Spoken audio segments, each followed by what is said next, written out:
यह कहानी एक ऐसी दुनिया की है जहां खिलौने जीवित होते हैं, लेकिन जब इंसान आसपास होते हैं तो वे खुद को निर्जीव दिखाते हैं। एक लड़का एंडी जिसके पास ये खिलौने होते हैं, उसके जन्मदिन की पार्टी अचानक एक हफ्ता पहले हो जाती है। इस बीच उसका परिवार, जिसमें उसकी माँ और छोटी बहन मॉली भी शामिल हैं, अगले हफ्ते घर बदलने की तैयारी कर रहे होते हैं। एंडी के खिलौने जैसे कि Bo Peep, mister Potato Head, Rex dinosaur, Hamm piggy bank और स्लिंकी डॉग को डर होता है कि उन्हें जन्मदिन पर नए खिलौनों से बदल दिया जाएगा। शेरिफ वुडी, जो खिलौनों का लीडर है और एंडी का पसंदीदा खिलौना भी, आर्मी के खिलौनों को भेजता है ताकि वे पार्टी में दिए गए तोहफों की जानकारी सभी को बेबी मॉनिटर के जरिए बता सकें। पार्टी के खत्म होते ही खिलौने राहत की सांस लेते हैं कि उन्हें कोई नया खिलौना रिप्लेस नहीं करेगा। लेकिन फिर एंडी को सरप्राइज में एक बज लाइटईयर एक्शन फिगर मिलता है जो खुद को असली स्पेस रेंजर समझता है। बज अपने फीचर्स से बाकी खिलौनों को इम्प्रेस करता है और एंडी उसे पसंद करने लगता है, जिससे वुडी अकेला महसूस करता है। एंडी जब पिज्जा प्लेनेट जाने की तैयारी कर रहा होता है तो उसकी माँ उसे एक खिलौना साथ लाने की इजाजत देती है। वुडी को डर होता है कि एंडी बस को चुनेगा, इसलिए वह बस को एक डेस्क के पीछे फंसाने की कोशिश करता है, लेकिन गलती से उसे खिड़की से बाहर गिरा देता है। बाकी खिलौने वुडी की जलन को समझते हैं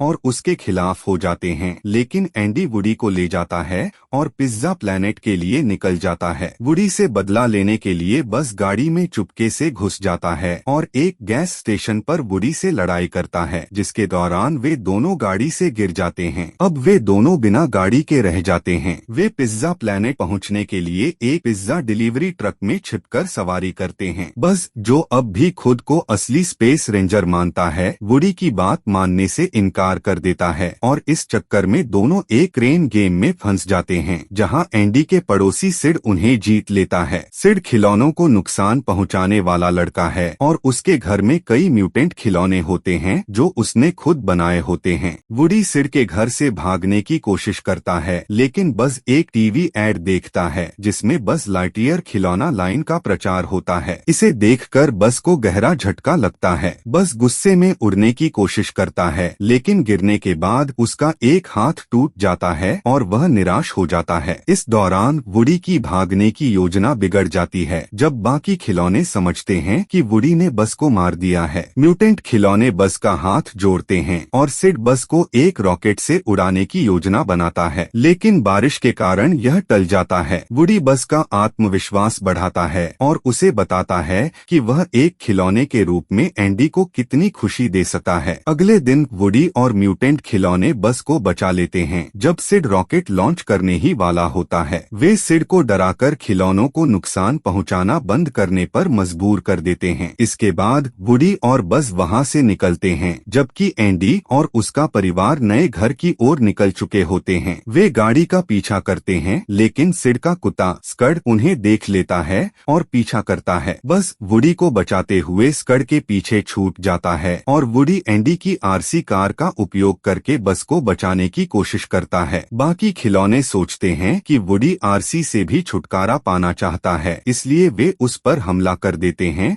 और उसे ट्रक से बाहर फेंक देते हैं। लेकिन जल्द ही वे अपनी गलती समझते हैं जब बस और वुडी साथ में आरसी पर दिखाई देते हैं। वे सभी उन्हें वापस ट्रक में लाने की कोशिश करते हैं, लेकिन आरसी की बैटरी खत्म हो जाती है। वुडी बस के पीछे लगे रॉकेट को जलाता है और वे दोनों ट्रक तक पहुंचने की कोशिश करते हैं। बस अपने पंख फैलाकर रॉकेट से बच निकलता है और दोनों एंडी के पास पहुंच जाते हैं। क्रिसमस के दिन नए घर में वुडी और बस नए खिलौनों के आगमन के लिए एक और स्पाई मिशन तैयार करते हैं। इस बार उन्हें पता चलता है कि एंडी को मिसेस पोटैटो हेड मिली है, जिससे मिस्टर पोटैटो हेड बेहद खुश हो जाता है। वुडी मजाक में पूछता है कि क्या बस से भी बुरा कुछ हो सकता है। तभी वे देखते हैं कि एंडी को एक पपी मिला है और दोनों एक चिंतित मुस्कान साझा करते हैं।